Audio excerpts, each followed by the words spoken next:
যুদ্ধের জন্য তারা বের হয়ে গেল। আপনারা বলবেন হুজুর আপনি এত ঘটনা থাকতে হাদিসের ঘটনা থেকে যুদ্ধের ঘটনাই কেন বলছেন? আমি বলছি এই জন্য আমাদের দেশটা সেকেন্ড টাইম স্বাধীন হয়েছে কবিতা দিয়ে নয়, ভিডিও দিয়ে নয়, কন্টেন্ট দিয়ে নয়, বুকের তাজা রক্তটা যুদ্ধের মাধ্যমে এ দেশটা স্বাধীন হয়েছে। এখন অনেকে বলে ছাত্ররা নাকি কিছুই করে নাই, ওদের কোনো ক্রেডিট নাই। আরে এই ধামাল যুবকরা রাস্তায় নেমে রক্ত দিয়েছে বলেই আজকে আমি আসিফ হুজুর স্বাধীনভাবে কথা বলতে পারছি। আপনারা আমার কথায় রাগ করবেন, তবু আমি বলতে বাধ্য হচ্ছি। এটা যদি 5 আগস্টের পূর্বে হতে পারতো এমন যে আমি বক্তব্য দিচ্ছি, এর মাঝে কোনো কুলাঙ্গার এসে আমার মাইকটা এমনি কেড়ে। তো আজকে আসেন না। আপনি যদি আজকে তাফসীর মাহফিলে বাধা দেন দলের নাম করে, বাপের নাম করে, আপনার পিঠের চামড়া একটাও থাকবে না। দেশটা এমনি স্বাধীন হয় নাই, যুদ্ধের মাধ্যমে স্বাধীন হয়েছে। যুদ্ধ শুরু হয়ে গেল। যায়েদ রাদিয়াল্লাহু তাআলা আনহু কয়েকশো কাফেরকে আঘাত করে কয়েকজনকে হত্যা করে তিনিও শহীদ হয়ে গেলেন। এবার সময় আসছে জাফর বিন আবি তালেবের। এটা আমার বাম হাত না ডান হাত? এদিকে দেখান সবাই। এটা আমার ডান হাত। এটা আমার কি হাত? ড্রোনের মতো উড়বে। তোমরা গ্রামের চাচাতো ভাইয়ের মতো অভিনয় করতে যেও না। আমরা চাপায়ের সন্তান, we are the smart people. আরে ড্রোন কেন? কোটি টাকার ক্যামেরা থাকলেও আমার দেখার টাইম আমি চাপায়ের ছেলে। ওকে ওর মতো উঠতে দাও, তুমি আমার দিকে তাকাও। এটা আমার বাম হাত না ডান হাত? তাহলে এবার যুদ্ধটাকে অভিনয় করে বোঝাতে চাই হাদিসের ভাষায়। জাফর বিন আবি তালেব জীবন দিয়ে যুদ্ধ করছেন। যুদ্ধ করতে করতে হঠাৎ করে তরবারিটা জমিনে পড়ে গিয়েছে। আমার 2 হাত দেখা যায় নাকি যায় না? একটু জোরে বললে ওয়াজটা ভালো হবে। দেখা যায় কি যায় না? এবার জাফর বিন আবি তালেব ডান হাতটা দিয়ে তরবারি তুলতে যাবেন, ডান পাশ থেকে একটা কাফের একটা কোপ দিয়েছে। একটা কোপে কবজিটা কেটে জমিনে পড়ে গিয়েছে। এবার বাম হাত দিয়ে তুলতে গেছে, বাম হাতে কোপ দিয়েছে, বাম হাতটা কেটে জমিনে পড়ে গিয়েছে। এবার জাফর বিন আবি তালেব, ঈমান কাকে বলে? Not a big deal, not a big deal. আপনি অন করে দেন, সমস্যা নেই। এবার জাফর বিন আবি তালেব 2 হাত কেটে গিয়েছে। এই 2 হাতের কাটা অংশ দিয়ে ইসলামের পতাকাকে এমন করে বুকের সঙ্গে আঁকড়ে ধরেছেন। সুবহানাল্লাহ বলবেন না আপনারা? আর ডাক দিয়ে বলছে, হে সাহাবা একরাম, তোমরা সাক্ষী থেকো, আমার দেহে 1 ফোঁটা রক্ত থাকা অবস্থায় ইসলামের পতাকা আমি উঁচু করে ধরে রেখেছি, জমিনে পড়তে দেই না। আল্লাহু আকবার। এবার আব্দুল্লাহ বিন রাওয়াহা এবং আবু উবাইদা রাদিয়াল্লাহু তাআলা আনহু দৌড় দিয়ে আসলেন। ইসলামের পতাকাকে উঁচু করতে হবে আকাশের দিকে। এসেই দেখছেন ইসলামের পতাকা উঁচু করতে হবে না, আগের থেকে ইসলামটা বিজয় হয়ে তার পতাকা আকাশের দিকে পথ করে উঠছে। আব্দুল্লাহ বিন রাওয়াহা বলছে, হাউ কাম ইট পসিবল? কে ইসলামের পতাকাকে উড্ডীন করলো? কে উড়াই দিল বিজয়ের পতাকা? কে সেই সাহাবী? কাছে গিয়ে দেখছে অবাক করা বিষয়। আচ্ছা প্রিয় ভাইরা, আমার হাতে এখানে যে কোরআনটা রাখা আছে দেখা যায় নাকি যায় না? আচ্ছা এই বোতলটা দেখা যায় নাকি যায় না? আমি কেন বলছি? Let me give you a real example. এটা হচ্ছে জাফর বিন আবি তালেবের পা। জাস্ট অ্যান এক্সাম্পল, উদাহরণ দিচ্ছি। এটা জাফর বিন আবি তালেবের কি? এই পা 2টা কেটে এই দিকে পড়ে আছে। এবার আসেন, এইটা জাফর বিন আবি তালেবের বুক, এইটা বিচ্ছিন্ন হয়ে বাম দিকে পড়ে আছে। এটা হচ্ছে জাফর বিন আবি তালেবের মাথা, এই মাথাটা বিচ্ছিন্ন হয়ে আরেক দিকে পড়ে আছে।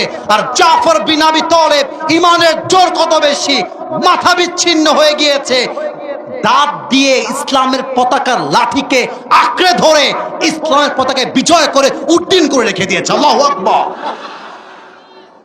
আব্দুল্লাহ বিন রাওয়াহা এসে পা এক জায়গায় করলেন, মাথা এক জায়গায় করলেন, বুক এক জায়গায় করলেন, এবার তাকে জড়িয়ে ধরে তার কপালে চুমু খেলেন, তাকে দাফন করলেন। রাতে যখন ঘুমাতে যাবেন স্বপ্নে দেখছেন আব্দুল্লাহ বিন রাওয়াহা, স্বপ্নে দেখছেন জাফর বিন আবি তালেব জান্নাতের ভেতরে ফেরেশতার সঙ্গে জান্নাতে হাওয়া বাতাস খেয়ে বেড়াচ্ছে। আপনারা সুবহানাল্লাহ বলেন নাই? বলেন সবাই সুবহানাল্লাহ। ওদিকে আওয়াজ পায় না, এবার বলেন সবাই সুবহানাল্লাহ। আব্দুল্লাহ বিন রাওয়াহা ডাক দিয়ে বলছে, আরে জাফর বিন আবি তালেব, বলো তো তোমার সঙ্গে আল্লাহ কি ব্যবহার করেছেন? তুমি জান্নাতে যাওয়ার পর আল্লাহর কাছে কি পেয়েছো? তুমি কি চেয়েছো? জাফর বিন আবি তালেব ডাক দিয়ে বলছে, আব্দুল্লাহ বিন রাওয়াহা, আমি যখন শহীদ হয়ে আল্লাহর কাছে আসলাম, আল্লাহ ডাক দিয়ে বলছে, জাফর বিন আবি তালেব, আমি আল্লাহ তোমার উপর খুশি হয়ে গেছি, তুমি আমার কাছে কি চাও তুমি আমাকে বলো।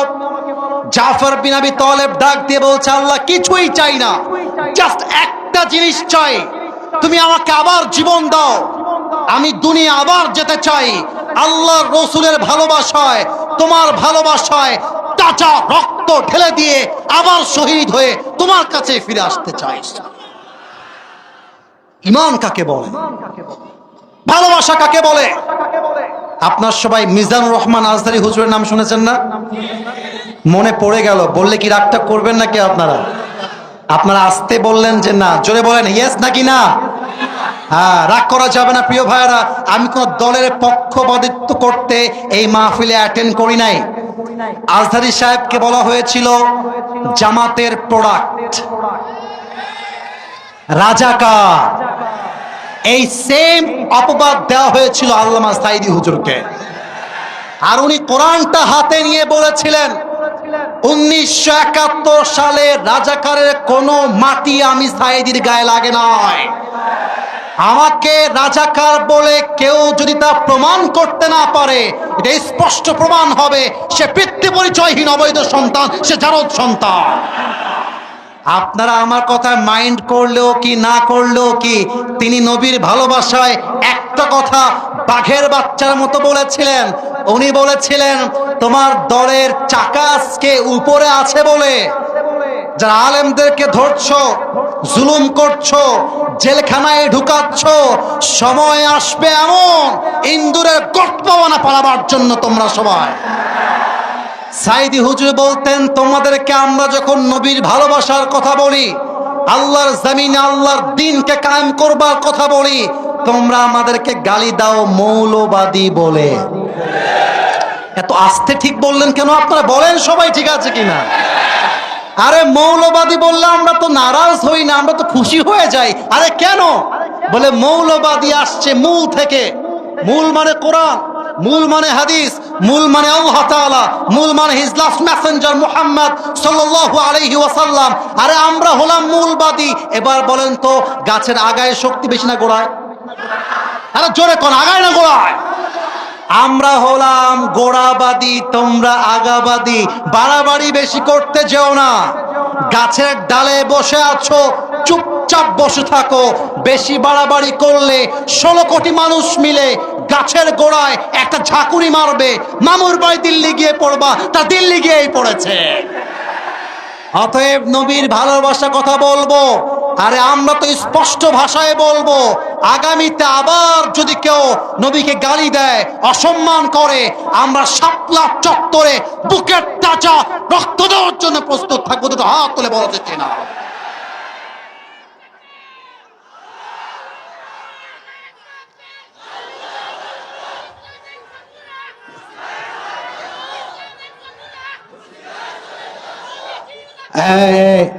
আমি তাকবীর দিচ্ছি, আওয়াজটা পছন্দ হয়। আরে মিয়া, কথা বলবেন বাঘের বাচ্চার মতো, প্রদেশটা কেঁপে উঠবে। আমার সঙ্গে দেন তাকবীর। নারায়ে তাকবীর, নারায়ে তাকবীর। প্রিয় ভাইয়েরা আমার, এসেছি এখানে আমি 10টা 42-এ, এখন বাজে 10টা 42, এখন বাজে 11টা 42-এর কাছাকাছি। একটা কথা জিজ্ঞেস করবো, কোনো ওয়াজ শেষ করছি তা না, আমার ফর্মে দেওয়া আছে যে আমি সব জায়গাতে 1 ঘন্টা। তোর বিয়ে হবে না, বসো।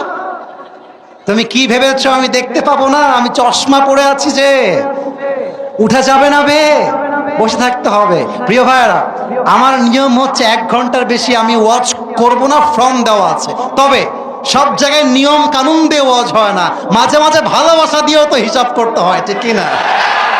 তো আমার ওয়াজ কি বোঝা যায় না কি যায় না?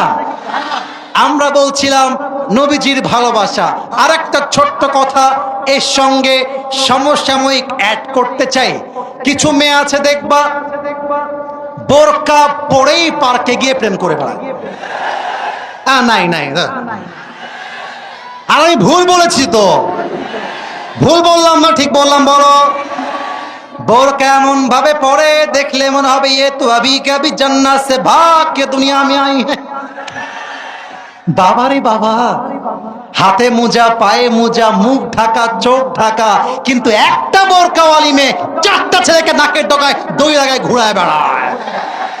আমি মাঝে মাঝে বলি বোরকা পড়লে নবীর ভালোবাসার প্রমাণ হয় না, বোরকা পড়লেই দিনদার হওয়া যায় না। আরে দিনদার হওয়ার জন্য চরিত্রের প্রয়োজন হয় যুবক ভাই। আরো ছোট্ট একটা কথা অ্যাড করতে চাই নানি, চাচি, দাদিদের জন্য। তারা জিকিরও করে, নামাজও পড়ে, হিজাবও পড়ে, নবীর ভালোবাসার কথা শুনতে তারা রাজিও আছে, কিন্তু তারা আবার স্টার জলসা দেখে, হিন্দি সিনেমা দেখে, নাটক দেখে, গান দেখে, বিভিন্ন ওয়েব সিরিজ দেখে বেড়ায় যুবক ভাইরা।